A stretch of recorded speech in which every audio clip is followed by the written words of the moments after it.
I went camping alone for the first time in my life when I was 33. I'd done plenty of hiking, even some multi-day trips, but I'd always been with someone. Friends, girlfriends, co-workers. Never just me.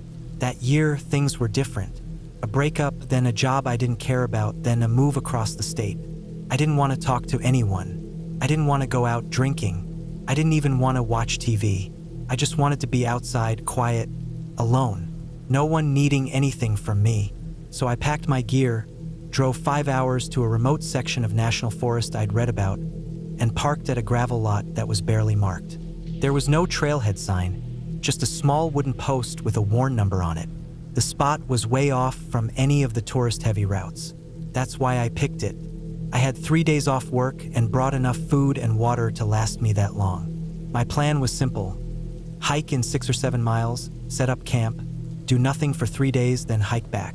The hike in was uneventful. The trail, if you could even call it that, was more like an old service road that had been eaten away by time. Most of the brush had grown over it, but you could still tell where vehicles might have once gone through. It was quiet out there. No airplanes, no highway sounds. Just the wind and the occasional bird. I found a flat area near a dry creek bed. It had a bit of cover from trees and an open patch where I could see the sky. The ground was soft and full of pine needles. No signs of recent campers. No trash. No footprints. It was perfect. I set up my tent, unrolled my sleeping pad, hung my food bag up in a tree with paracord, and sat down on a log I found nearby. I just sat. I didn't realize how much my mind needed the silence until that moment. My ears rang a little, not from any noise, but from the absence of it. The first day was easy. I boiled some water, made dehydrated chili, and read a paperback I'd brought. When the sun started to go down, the forest turned gold. It was beautiful. I felt peaceful. There were no animals around except for a few birds. No bugs. No reason to worry. It wasn't until the second morning that I noticed the scat. I'd walked a short loop around my site to collect kindling and noticed it maybe 30 feet from my tent. Large, fresh, unmistakable. I'm not an expert tracker or anything, but I've seen enough documentaries and spent enough time in nature to know what mountain lion scat looks like. Full of fur and small bone fragments, bigger than any coyote or bobcat. It wasn't steaming or anything, but it wasn't dried out either. It had been recent. I looked around and didn't see any tracks, but the forest floor was all pine needles and soft earth. Nothing that would hold a print unless it was muddy. I wasn't scared exactly, just alert. Mountain lions don't want to deal with people, and I hadn't seen or heard anything else. I figured it passed through and moved on. Still, I kept my bear spray clipped to my belt for the rest of the day. That afternoon, I walked up a small ridge behind my camp. It wasn't a real hike, just a short climb so I could look around. I could see the valley stretch out below. The dry creek wound its way through the trees like a crack in the land. The sun was hot on my neck, but the breeze cooled me off. I felt okay, better than I had in months. I stayed up there for maybe an hour. When I came back down, I noticed a new print near my tent. It wasn't clear, not a full paw, but something had stepped through the dust near the base of a tree where the wind had blown off some needles. It was big, too big to be a dog, bigger than a coyote, and there was only one, like the animal had walked through quickly and never lingered. I looked around again. Nothing. I spent the rest of the day reading and eating and trying not to think too hard. I didn't want to overreact. Nature is full of animals. Just because I hadn't seen one before didn't mean anything. And I hadn't seen a lion itself. Just old evidence. Could have moved on miles ago. That night I fell asleep quickly. But at some point, must have been 2 or 3 in the morning, I woke up to a sound. It wasn't loud. Just a crack of a stick. Could have been anything. But I was wide awake. I lay there still as I could, holding my breath. I waited to hear more, but the forest was dead quiet again. I couldn't hear wind. Couldn't hear bugs. Nothing. Eventually, I fell back asleep. The next morning, I stepped out of my tent and found fresh tracks. Clearer this time. They circled my camp in a wide arc. Not right up close, but about 20 feet away, in the softer parts of the ground where the wind hadn't brushed everything smooth. The prints came from one side, looped around, and went back into the woods. They weren't huge, about the size of a coffee mug, but they were unmistakable. Round pads, no claw marks. Cat. I didn't pack up. I should have, probably, but I told myself I was fine. I'd been in the woods for 2 days and nothing had happened. I had bear spray. I had a knife. I made noise all morning, clanging my pot and talking to myself out loud just to make sure anything nearby would leave me alone. I even hung an emergency whistle from a branch near my tent. It was around noon when I saw it. I had just walked back from the creek bed with a handful of small branches when I saw movement through the trees, maybe 40 yards away. I stopped dead. My brain didn't catch up at first. I just saw something tan and muscular, low to the ground. Then it stopped, squatted, and did its business. That's the part that got burned into my head. Not the stalking, not the night sounds. The image of that mountain lion squatting like a big, muscular house cat.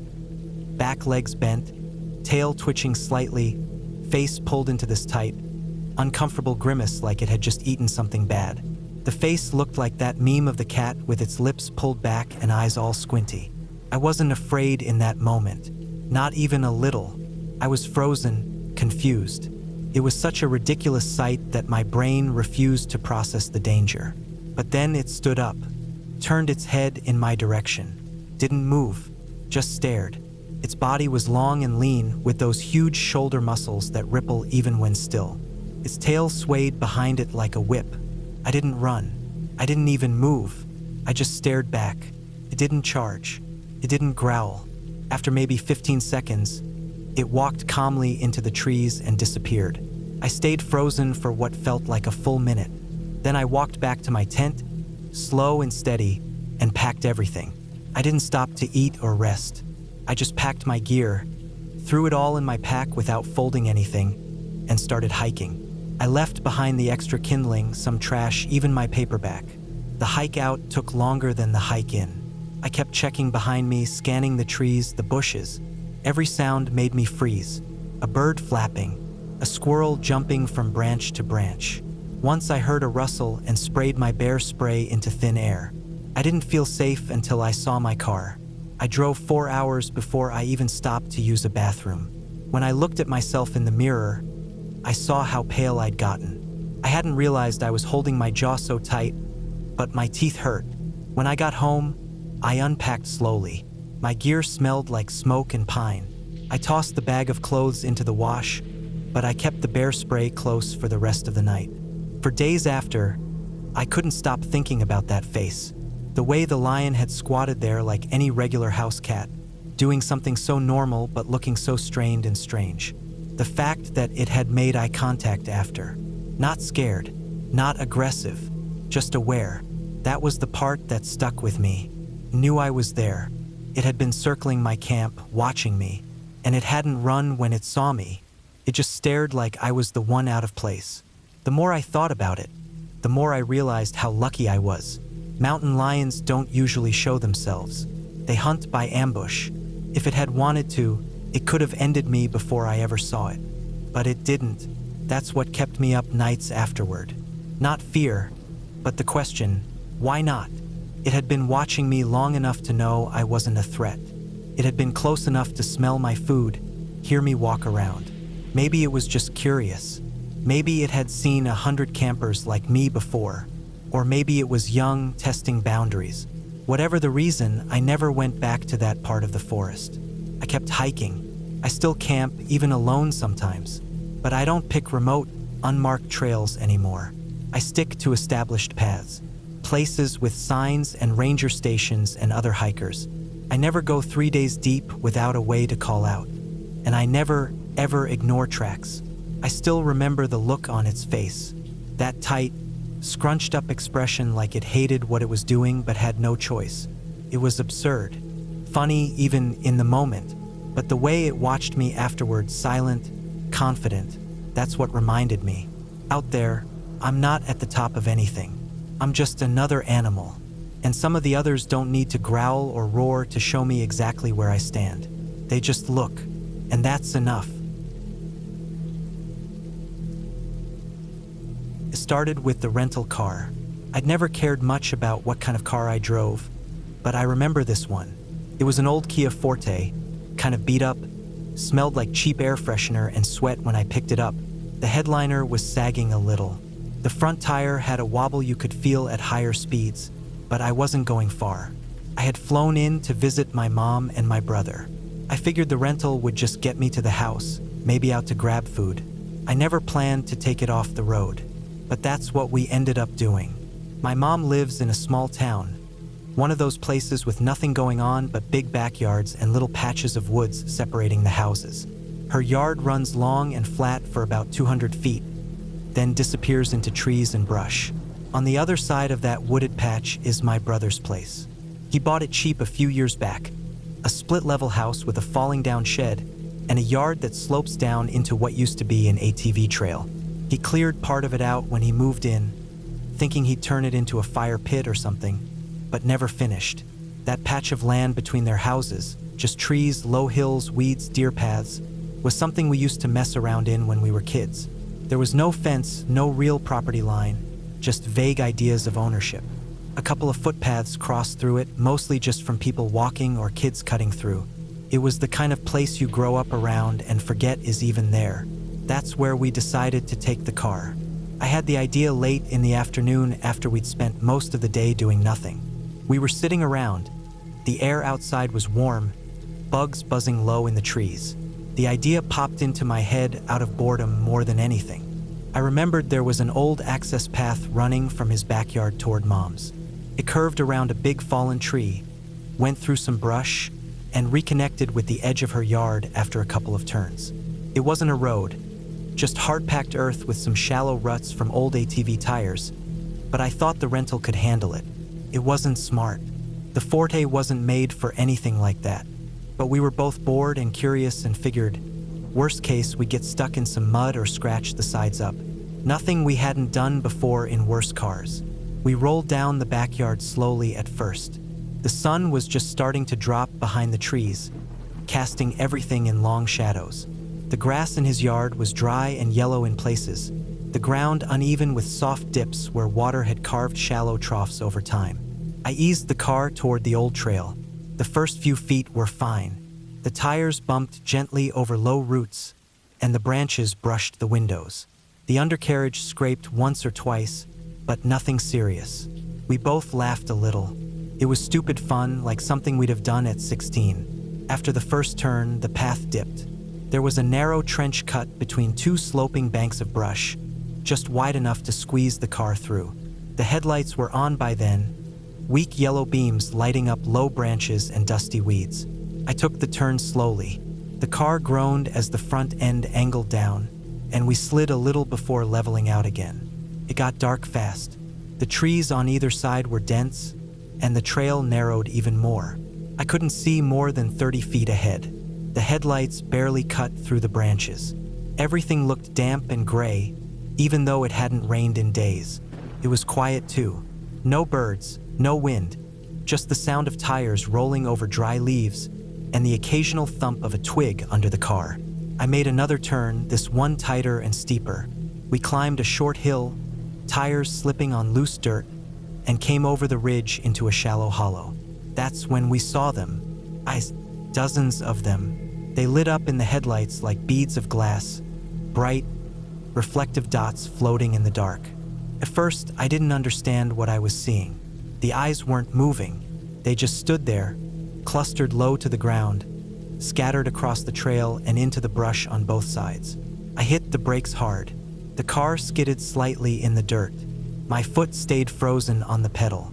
In that second, every hair on my body stood up. Felt wrong. Too many. Too still. Then they moved. First one, then 5, then all of them. Bodies stood up in the brush, tall, thin, legs bending and straightening like springs. Deer. A whole herd. Maybe 24 of them, all clustered together in a low hollow, eating or bedding down or just passing through. When the car lights hit them, they froze like statues. But once I stopped the car, they bolted. They scattered in every direction. Some straight down the trail, others crashing sideways into the brush. The sound of hooves thudding against earth, branches snapping, leaves rustling like something big and heavy tearing through them. One of the deer ran so close to the front bumper I thought we hit it, but it vanished into the dark, the rest of them following. Then it was quiet again. My heart was pounding. I could feel it in my ears. The trail ahead was empty now, just broken branches and churned up dirt where the deer had been. I took a breath and let off the brake. The car rolled forward a few feet, but I didn't drive on. Something made me stop again, because when the deer ran, they didn't all go the same way.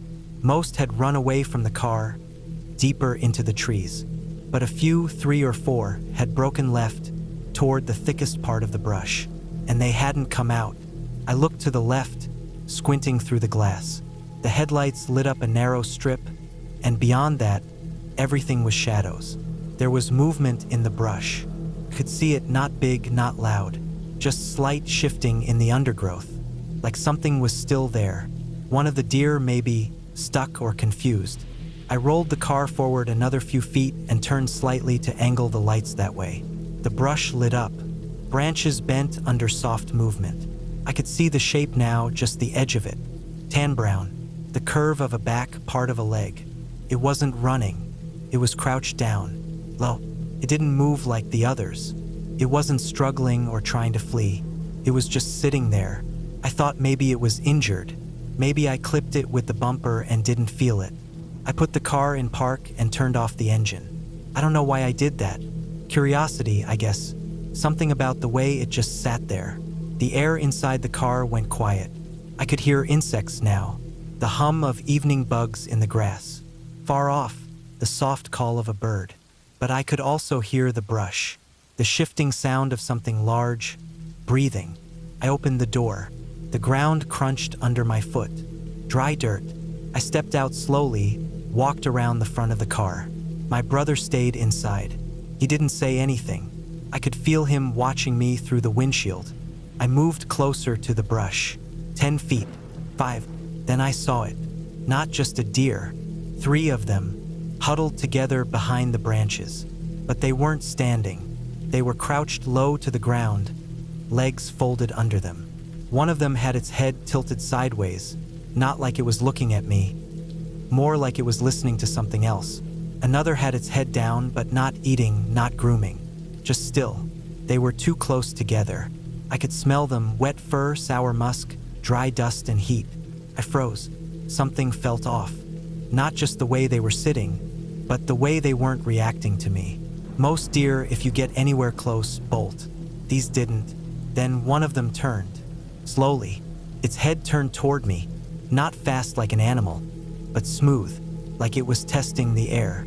Its eyes caught the light and glowed again. 2 pale spots in a dark, narrow face. Then the others moved.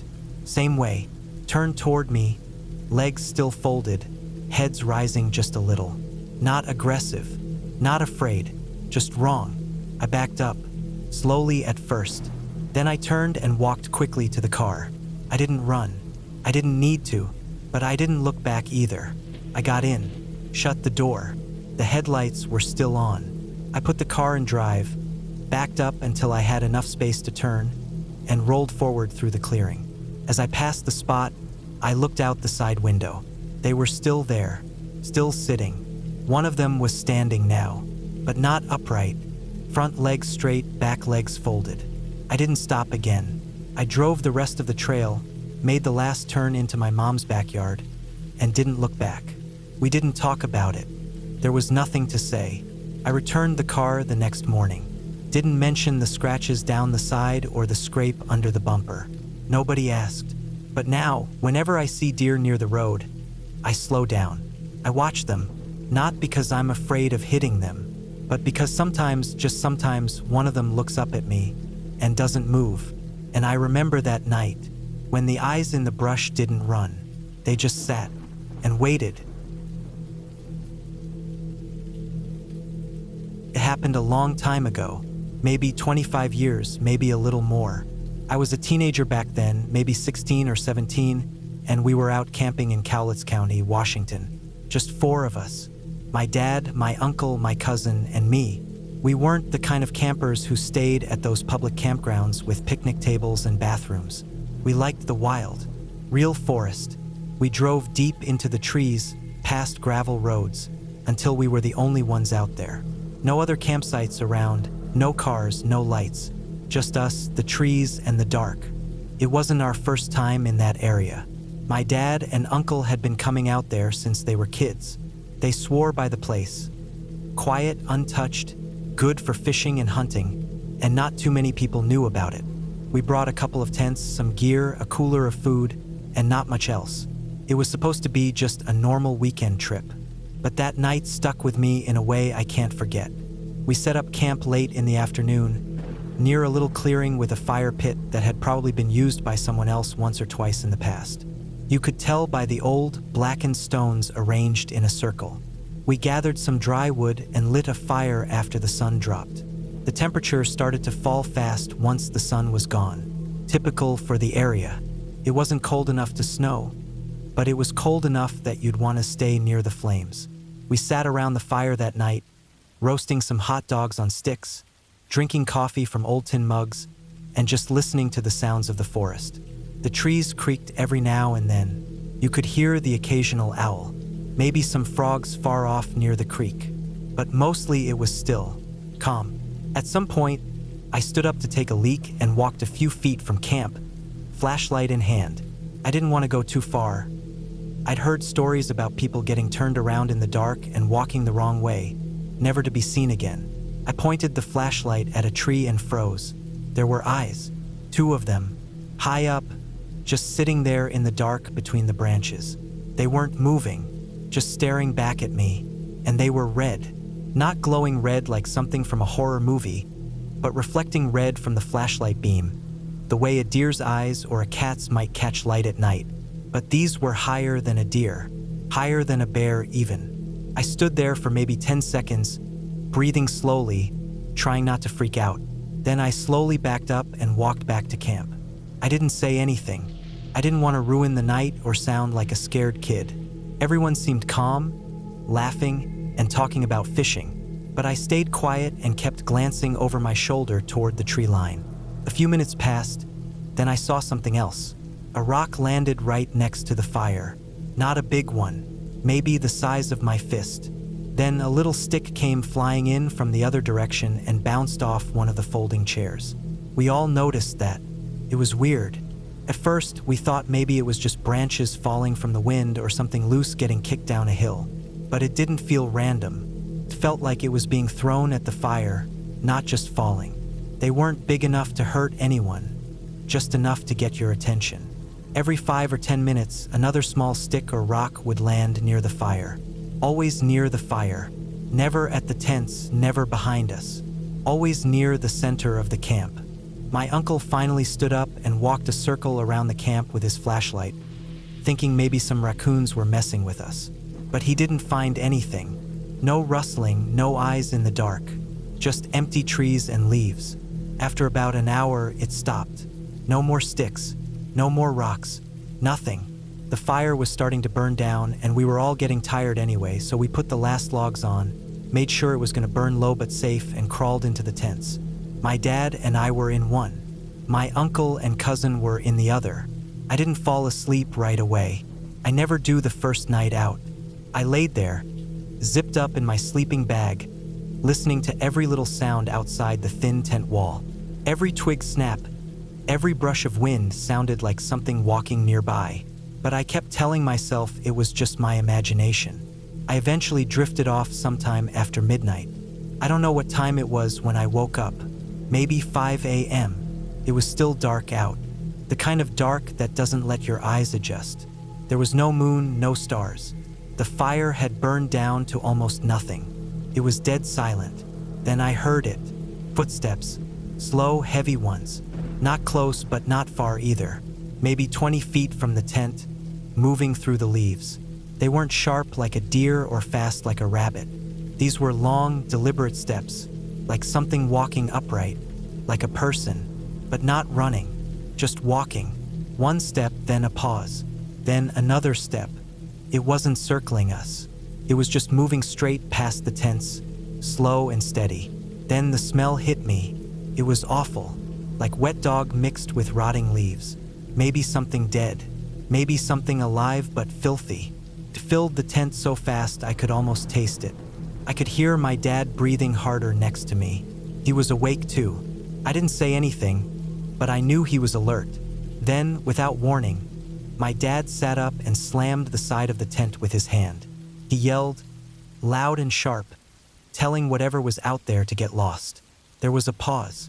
Then I heard something big move, like whatever it was had taken off fast. Not toward us, not back the way it came, but straight into the trees in the opposite direction. I heard branches breaking, leaves kicking up, then silence again. I didn't sleep after that. Neither did my dad. We laid there until the sun came up, listening. But it never came back. We got out of the tents early, made some coffee, packed up fast. My uncle and cousin said they didn't hear anything. They must have slept through it. We didn't argue. We just got everything loaded and headed out. We talked about it on the drive home. We talked about those red eyes, the thrown sticks, and the awful stink. We tried to come up with answers. Maybe a bear, but the steps didn't sound like a bear. They were too spaced out, too even. Maybe a person, but what kind of person walks into someone's camp in the middle of nowhere just to throw rocks and leave a horrible stench behind? We didn't know. I've camped dozens of times since then, in different states, different forests, but I never forgot that night. I never forgot the way those eyes looked in the flashlight beam, the way those sticks hit the fire just hard enough to make you notice, the way the steps sounded, the way the air changed when that thing passed by, like the whole forest got heavier. I don't think it was anything supernatural. I don't believe in that kind of stuff. I think it was something real, some animal, maybe a person who wasn't right in the head, maybe someone living out there, deep in the woods, hiding from people, maybe someone who didn't want us there, or maybe something that just wandered too close. I don't know. But I never camped in that part of Cowlitz County again. Not because I was scared exactly, but because I felt like whatever it was, it wanted us to leave. And I didn't feel like arguing with it. I hadn't been back in that part of the country in years. Not since I was a kid. But when I got a few unexpected days off work, I figured I'd drive out there and camp alone for a few nights. I needed the quiet. I'd been working long hours at a warehouse job that never seemed to end, and my apartment in the city had started to feel like a cage. Too much noise, too many people, not enough space to breathe. The place I chose wasn't exactly on the map. It was somewhere off an old logging road, deep in the hills, west of a tiny town most people just drive through without stopping. I remembered my uncle had taken me there when I was about 10. I'd only been once, but I remembered the trees being dense, the air clean, and the place feeling completely cut off from the rest of the world. It wasn't a real campsite, no fire pits, no markers, no cleared paths, just forest. The road getting there wasn't in great shape. My car, an old Subaru, had done all right over gravel and shallow ruts, but I had to take it slow. I had enough gear in the back to last 4 nights. Tent, sleeping bag, food, water jugs, a small camp stove, a headlamp, flashlight, and a hatchet for wood. I also brought a folding chair, a tarp, and a couple of books. I didn't plan on hiking much. I just wanted to sit in the woods and rest. It was late afternoon when I pulled off the road into the clearing. I recognized it right away. Same stand of tall Douglas firs, same thick ferns along the tree line. There was an old stump still rotting in the center of the clearing, gray and hollow now, with mushrooms growing on its side. I parked the car at the edge of the grass, facing the way I'd come in, just in case I had to leave fast. I always do that when I'm camping alone. It's a habit. Setting up took about an hour. I staked the tent near a soft patch of ground, tied a line between 2 trees for my tarp, and unpacked my gear. There were no sounds except for wind and birds. That's what I wanted. No engines, no voices, no phones ringing. Just stillness. That first night was calm. I ate a simple dinner, beans, crackers, a can of fruit, and sat in the chair listening to the forest. The air got cold fast after sundown. I zipped up in my sleeping bag, headlamp off, and slept harder than I had in months. I didn't hear a thing. The second day, I explored the area a bit. Not far, maybe a couple 100 yards out. I followed a faint game trail that led past fallen logs and thick undergrowth. Everything smelled like moss and pine. At one point, I found an old boot, half buried in dirt, with the sole missing and moss growing through the laces. Looked like it had been there for years. By the third night, things started to feel off. It wasn't anything big, just small things I couldn't explain. I woke up and noticed a few pine cones had been placed in a straight line outside my tent. They weren't there when I'd gone to sleep. I hadn't seen them the day before either. It wasn't like they'd fallen randomly. They were spaced evenly, like someone had lined them up. I stepped over them and moved on. Maybe an animal did it, or maybe I was just being paranoid. Later that day, I noticed something else. A tree near the trail had a long, deep scrape down its side. I hadn't seen it the day before. The bark was torn off, not chewed, not scratched like a bear would do. It looked like it had been stripped in one motion, almost clean, with flakes of fresh wood on the ground. I ran my hand over it. It was smooth in a strange way, like the tree had been shaved with a blade. That night, I couldn't sleep. I laid in my bag listening. Around midnight, I heard movement. Soft, steady movement through leaves. Not scurrying, not skittering. Walking. Not directly toward me, but nearby. I reached for my flashlight and held it in my hand, not turning it on yet. Then it stopped. I waited. 10 minutes passed. Then I turned the flashlight on and pointed it through the mesh of the tent. Nothing. I got out, scanned the trees, walked in a small circle, shining the light at every shadow. Nothing moved. I didn't hear a single branch snap. After a while, I went back to the tent and zipped up again. I didn't sleep much. The next morning, the pine cones were gone. All of them. The fourth day, I stayed close to camp. I didn't feel right. Something was watching. That's how it felt. Not in a dramatic way, not like a movie, but like there was a weight behind the trees. Every time I bent down or turned my back, I felt a small flick of panic, like I'd turn around and see something I wasn't supposed to see. But I never did. Around noon, I started to hear light clicks, sharp and brief, not constant, not rhythmic, just random little clicks. Once from my left, then from behind, then silence. I looked for birds or insects, but there weren't any that close. Just the occasional crow flying overhead, far off. That evening, I made a fire. I didn't want to cook. I didn't feel hungry, but I knew I should eat. I heated up soup and sat in the chair, scanning the woods. The trees had started to feel too close. The clearing felt smaller. I could see dark patches between trunks, like narrow hallways stretching deep into the forest. I kept looking for movement, but it stayed still. Right before I put the fire out, I stood up to pee and walked a few feet into the grass. When I turned around, there was a dead bird on the ground next to the stump. A blackbird. Its wings were folded tight, legs stiff. It hadn't been there 5 minutes earlier. There was no blood, no mess. Just the bird, lying on its side, eyes open. I looked up at the trees. Still nothing. I left the bird where it was, walked back to the tent, and zipped it shut. That night, I woke up cold. Not from the temperature, but from sweat. My sleeping bag was damp. I didn't know what time it was. Maybe 3 or 4 a.m. The forest was silent. No owls, no wind. I heard breathing outside the tent. Shallow, steady, not loud but close. I could hear the exhale more than the inhale. I didn't move. I didn't breathe. It stood there for maybe a minute. Then I heard it shift, like someone changing their footing. Then slow steps walking away. I still didn't move. When the sky started to get light, I finally sat up and got out. The ground outside was dry, no footprints I could see, but the pine cones were back. This time, they were arranged in a circle, right where I'd made the fire. That was it. I packed everything fast, not even bothering to fold the tent. I threw it in the back seat and didn't eat or drink. I just got in the car and backed out of the clearing. I drove until I hit pavement. Then I kept going until I saw a gas station. I didn't say a word to anyone. I sat there and drank warm water and stared at the hood of my car.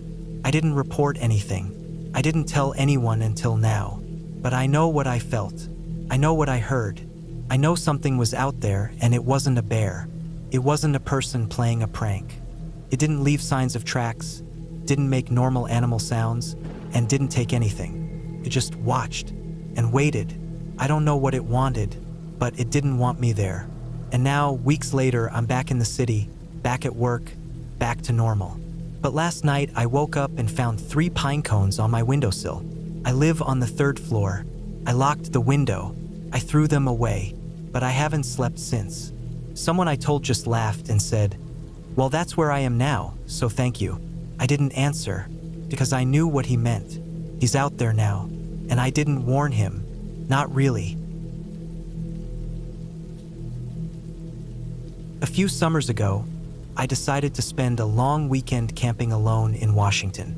I'd camped in groups before, mostly with friends or family, but this was my first solo trip. I was in my mid-30s, and I think a part of me wanted to prove that I could still do something raw and quiet and real, away from the endless emails and noise of work. I picked a spot near the Gifford Pinchot National Forest, not too far from where I'd been as a kid with my uncle, but far enough that it felt like a proper escape. There was a remote site I found on an old hiking forum, nothing official, just a clearing off a forgotten road. I wrote the location down, packed up, and took the drive in a rented SUV. The drive was about 4 hours. I remember the heat shimmered off the road most of the way there. Everything was dry and still, not silent. There was always some hum, a wind, a whisper, but still in that heavy summer way. The forest smelled sharp. Pine sap, dry bark, dust. As I drove in, windows down, I started to feel good, confident, like I hadn't lost that part of myself that knew how to just be out there. I reached the turnoff onto the unmarked road around 3:30 p.m. It was basically a wide trail of packed dirt with grass sprouting in the middle strip. No signs, just how I remembered places like this being. The SUV handled it okay, not great. A sedan would have gotten stuck in the first 100 feet. The road curved a few times and narrowed until branches were brushing the sides. I drove slowly, crawling, and eventually pulled into a small clearing. It was maybe 20 yards across. Someone had used it before, I could tell.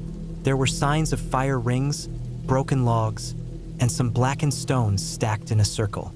I parked, stretched, and listened. No birds, not right away. Just the creaking of trees and the dry shifting of leaves. But after a minute or so, I heard a few chirps, then some rustling above. Life was there, just quiet. The whole place felt like it had been holding its breath until it figured out what I was. I set up my tent on the edge of the clearing, where the trees began again. I kept the fire ring in the middle but didn't light anything yet. I had a few hours of light left, so I did what I always do when I first get to a place. I walked a loop. I followed the tree line, checked for trash, scat, signs of animals. There were a few squirrel droppings, some deer tracks deeper in, and one older, half-collapsed tent stake in the dirt. Nothing weird. No fresh prints that didn't make sense. I figured the place hadn't been used in a while, maybe a few weeks. I cooked a simple meal over my little camp stove as the sun started to lower. The trees blocked a lot of it early, so it got dim fast.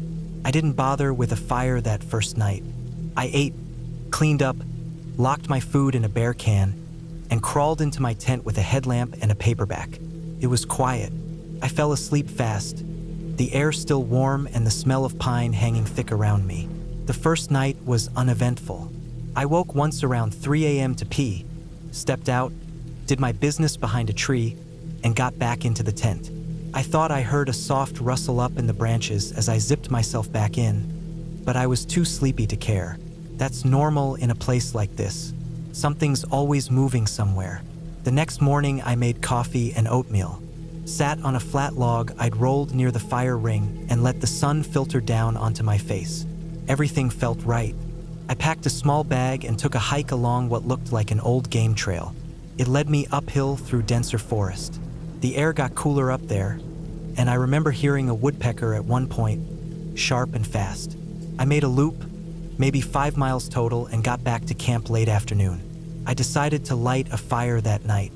Nothing big, just enough to boil water and keep me company.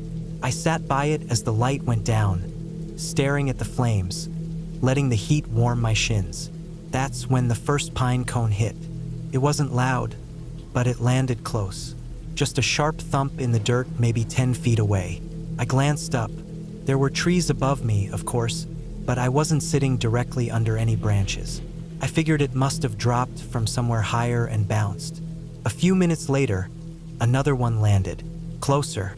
This time it hit the edge of the fire ring and rolled toward me. I looked up again, scanned the branches. Didn't see anything. I moved my seat a little away from the open zone, more under the trees. I figured it might be the heat or updraft or just some squirrel being clumsy. It was easy to brush off. Then came the sticks. Thin ones, dry ones. They weren't huge, but they started falling. Not in a pile or all at once, but one at a time, spaced out. Maybe every few minutes.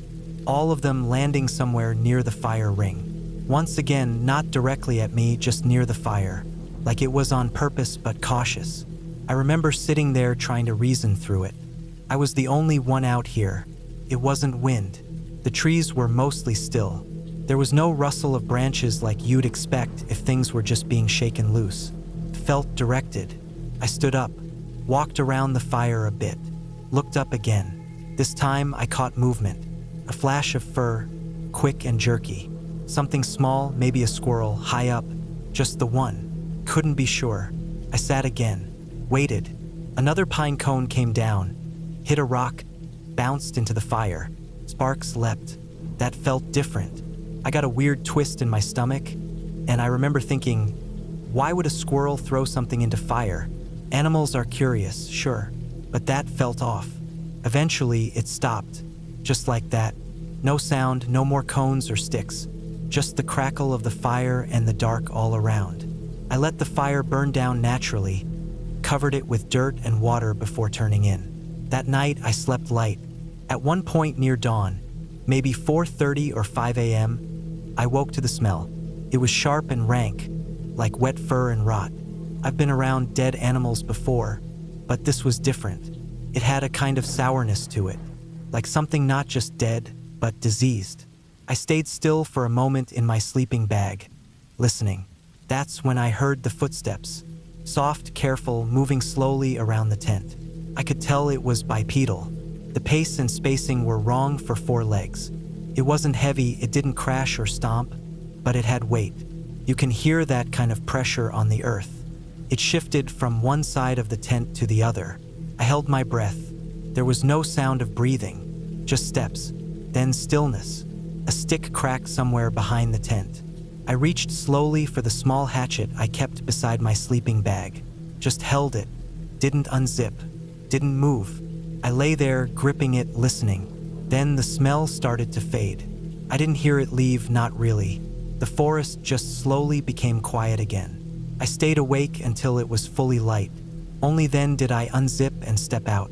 My boots crunched the ground and I scanned the area. There were no tracks, not clear ones. The ground was mostly hard-packed with needles and sticks, but something had passed. Some sticks were snapped in a line. One of the logs I'd used the night before was shifted slightly. There was a weird smudge on the corner of the tent's fabric, like something oily had brushed it. Still no noise. The forest felt frozen again. I stayed one more day.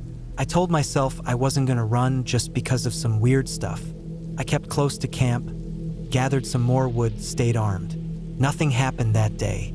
No more cones or sticks, but I never felt settled. That night, I didn't make a fire. I ate cold food, stayed alert, and didn't sleep until just before dawn.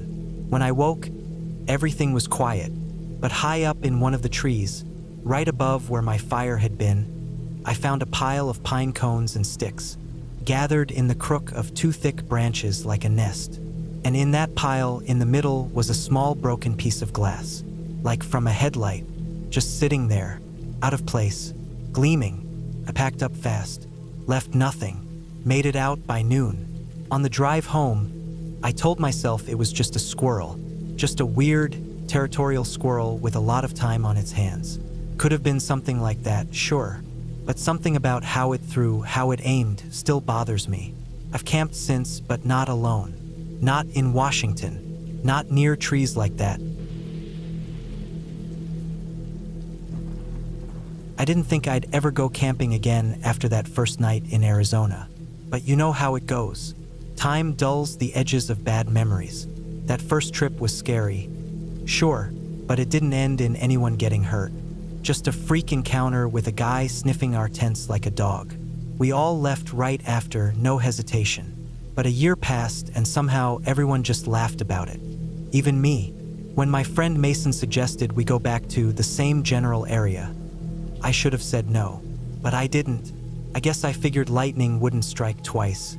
And we weren't camping in tents this time, just sleeping in the backs of trucks and SUVs. It seemed safer, cleaner even. No walls of fabric for weirdos to press their faces into.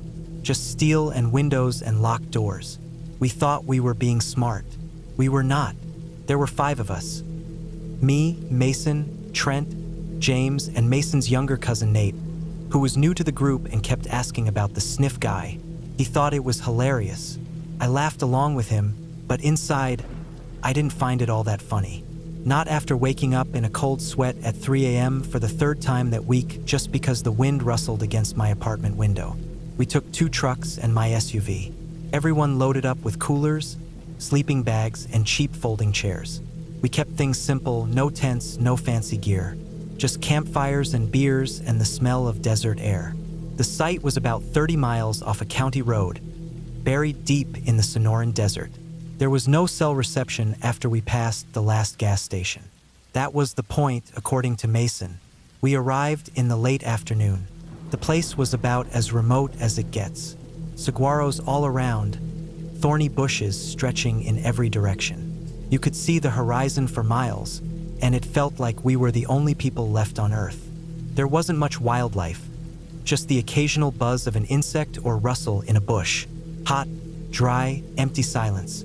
The kind that makes your thoughts louder than they should be. We parked the trucks in a semicircle facing outward, like a wagon train. Felt a little silly, but also a little smart. Everyone claimed it was for firelight distribution, but we all knew it was for protection. If anything came up on us in the dark, we'd have headlights pointed straight out. Visibility mattered now. We built a fire, cracked some beers, and cooked hot dogs over open flames. Classic stuff. Easy to forget why I was nervous. We didn't talk about the previous year much, but it lingered in the air. Mason joked a couple of times, "Hope the sniff guy doesn't show up?" And Nate kept egging it on, asking, "How do you even sniff a tent? Like nose pressed in or hovering?" I just smiled and drank. We crashed around 11 p.m. The fire had burned low. I set up in the back of my SUV with the rear seats down, mattress pad rolled out, sleeping bag laid across the top. My girlfriend wasn't with us this time, so I had the whole back to myself. The doors were locked, windows cracked. It wasn't comfortable, but I felt safer than I had the year before. At some point in the night, I woke up. No idea what time it was. No clocks, no phone service, just that dead quiet of the desert, where even a small noise sounds like a scream. I didn't hear a noise at first. I felt it, pressure maybe, or a sense of movement nearby. I lay still, eyes open, staring up at the roof of the car. Then I heard it, a soft crunch of dirt and gravel, like a footstep. Another, closer, very slow. Then I heard a sniff, not a strong one, just a light inhaling, like someone smelling a flower or a shirt at the store, right next to my car. My heart stopped. I didn't move. I didn't even breathe. I thought, no way this is happening again. There was another sniff, then movement, slow walking along the side of the SUV. I didn't dare sit up. I didn't want whoever it was to know I was awake. The footsteps paused near the driver's side door. A flashlight came on. Bright white light poured through the window. I closed my eyes fast, hoping it hadn't caught the shine of my open eyes. I kept my breathing slow and even, just like I had read about in stories. Stay still. Pretend to sleep. Don't react.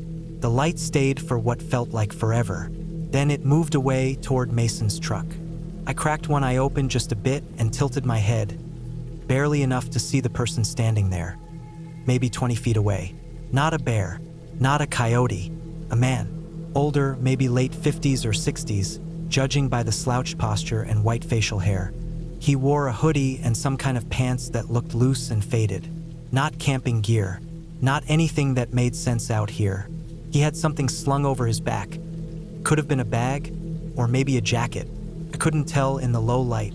He stood there, silent, just shining the flashlight into Mason's truck, like he was browsing. I watched him for another minute or two. Then he walked around Mason's truck and did the same to Nate's. No touching, no talking, just standing and shining his light on people while they slept. I waited until he walked toward the back of our circle of vehicles. Once he was far enough away, I slowly unzipped the sleeping bag and slipped out of the SUV. I crouched and moved around the side toward James's truck. He was awake. I could see his eyes through the back window. He gave me a look, quick and sharp, and I knew he'd seen the same thing I had. I tapped his window twice, then pointed behind us toward the scrub where the man had gone. James nodded. He opened the door as quietly as possible and stepped out. We woke everyone up in about 30 seconds. No talking, just motioning and signs and the hard breathing of adrenaline kicking in. Once everyone was moving, we loaded what we could. Bags, coolers, anything light. Left the folding chairs. Left the half-burned fire. Nate was shaking as he shoved his pack into the bed of Mason's truck. The guy didn't come back during that scramble. Either he saw us moving and decided to vanish, or he never expected a group of 5 grown guys to act that fast. Either way, he didn't follow us. Or if he did, we never saw him again. We drove straight through the night back to town. No one talked until the sun came up and we saw the first real signs of traffic. We pulled off at a gas station and checked everything. No slashed tires, no messed up gear, just one cooler with the lid off, our drinks missing. And that was it. We never reported it. I don't know why. Maybe because nothing happened, technically. No one got hurt. Nothing was taken except a few beers. But something about it just didn't feel like something you tell to a sheriff or a ranger. It felt personal. Violating. We've never gone back. Not even to that part of the state. I sold the SUV a few months later. Didn't need the reminder sitting in my driveway. Some nights, I still think about it. Not the moment I saw the light in my face, but the moment after, when the light moved on and I realized he wasn't even trying to rob us. He just wanted to look. Maybe to pick. Maybe to wait. We'll never know what he really wanted. But we were lucky. We got out. And we're not going back. I was 35 the summer I finally took some time off for myself. I'd been burning out at work, barely sleeping, eating whatever junk I could grab between meetings. My doctor said something like, "Get away from everything or you'll be back here in a month with something worse than stress." That was all I needed to hear. I took a week off and drove to Arizona. I didn't tell anyone exactly where I was going, just that I'd be out of town and unreachable for a few days. I'd been to Tucson a few times before and liked it, but I wanted something quieter. Sabino Canyon stood out. A lot of people talked about the hiking trails and views. It was hot, yeah, but I figured I could handle it. I packed up my car with basic gear, tent, sleeping bag, cooler, stove, headlamp, water, some dehydrated meals, and a few changes of clothes, and headed out early in the morning. I didn't want to camp in the middle of a crowded park, so I found a lesser-known trail that connected to a remote camping area. By the time I pulled into the gravel lot near the trailhead, it was late afternoon. I checked the map one last time before locking up the car. The plan was simple. Hike in about 2 miles, set up camp, relax, maybe hike farther the next day if I felt like it. No pressure, just me and the desert. The first mile was uphill and rocky. Cactus stood like soldiers along the path, and little lizards darted out in front of me every few steps. There was no one else out there. Felt good to be alone. The sky was perfectly clear, that light blue color that you only get in the desert, and the sun was starting to dip low enough to throw long shadows. I reached the campsite a little after 6. It was tucked away in a little hollow, not much more than a flat area cleared of rocks and some stone fire rings people had built over time. I set up my tent facing the way I came in, made a quick dinner of rehydrated pasta, and sat on a foam pad watching the sun disappear behind the canyon walls. The first night passed without anything strange. It was silent except for some bugs and the distant sound of wind moving through brush. I slept better than I had in months. No work emails, no phones buzzing, no traffic, just my own breathing and the occasional shifting of desert air through the mesh wall of my tent. On the second day, I woke early and decided to explore. There was a trail leading further down into the canyon. It was rougher and less used, the kind of trail where you had to duck under brush and watch for snakes, but I had good boots and plenty of water. I left my heavier gear back at camp and took just my day pack with essentials: snacks, water, map, knife, and flashlight. Maybe an hour into the hike, I rounded a bend and saw someone ahead. He was maybe 60 yards down the trail. At first I thought it was a trick of the light. It looked like someone standing very still, but the posture was off. I moved slowly, not wanting to startle anyone. Then I saw that he was completely naked. The man was standing with his back to me, hands at his sides, not moving. His skin was pale compared to the desert around him, and it didn't look like he had any gear with him. No shoes, no bag, nothing. Just bare skin. I froze. I wasn't close enough to see much detail, but something about it felt off. He wasn't sunburned like you'd expect someone to be if they'd been out for hours. He also didn't react to my approach. No shift in body weight, no flinch, nothing. I stayed still, deciding what to do. It wasn't illegal to be naked in the wild, I guessed, but it was definitely unusual. I backed up slowly, keeping my eyes on the figure. After about 30 feet, I turned and walked back toward camp. Not exactly scared, but feeling very unsettled. Who the hell hikes naked out here? Back at camp, I tried to brush it off. Maybe he was with some nudist group, or maybe I had stumbled too close to a colony or private land. I tried not to dwell on it, but the image of that man standing so still stayed in my head. It wasn't just the naked part. It was how he stood, like he had no awareness or didn't care who might come upon him. And no footprints. I hadn't seen any other prints on the trail besides mine. I didn't see him again that day. That night, I was sitting by my little fire around 9:30 when I heard something behind me. Some kind of movement off in the brush. I froze, listening. It was soft at first, just the sound of something brushing through branches. Then something sharper, like a footstep on dry leaves. I stood up slowly, letting the firelight adjust in my eyes. I turned toward the noise, and that's when I saw a shadow, maybe 20 or 30 feet away, just barely in the firelight. A figure standing still. I couldn't tell if it was the same man from earlier. I couldn't see skin or clothes, just the outline of someone. I didn't move. I stood perfectly still, heart hammering, waiting. After maybe 10 seconds, the figure stepped back into darkness. That's when I heard a second sound from the opposite side of the camp. Another footstep. There was more than one person out there.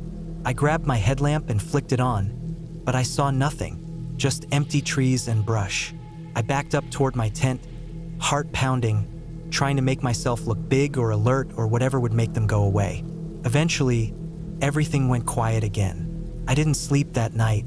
I lay in my tent, fully dressed, knife in hand, listening to the darkness. Nothing happened again. No more noises. But I stayed awake until the sky started to lighten and the birds started up again. When the sun rose, I packed up. I didn't cook. I didn't eat. I just rolled up my gear, stuffed it all into my bag, and left. I tried to move slow and calm, like I wasn't afraid, but I was. Every step I took back toward the trailhead, I expected to hear someone behind me. I didn't run, but I didn't stop either. I got back to my car just before noon. The drive back into town felt surreal. Cars, noise, buildings.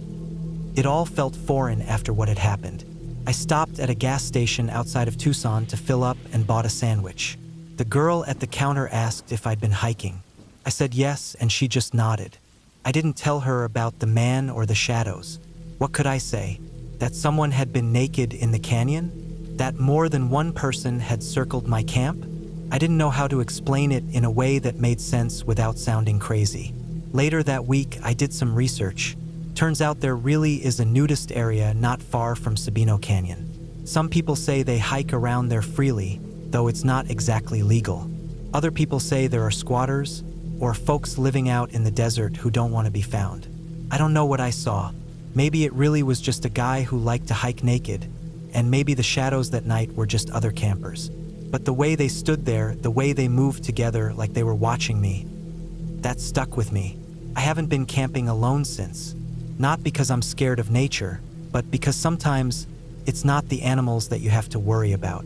It's people, especially the ones who have learned how to live in the cracks, just far enough outside the normal world that they don't have to follow any rules anymore. That trip was supposed to help me clear my head. It did the opposite. Now when I go hiking, I always stay near other people. I don't wander off on side trails. And when I see something strange, I turn around and go the other way, every time, because I still remember how that man stood in the trail, and how he didn't even blink when he knew I was watching.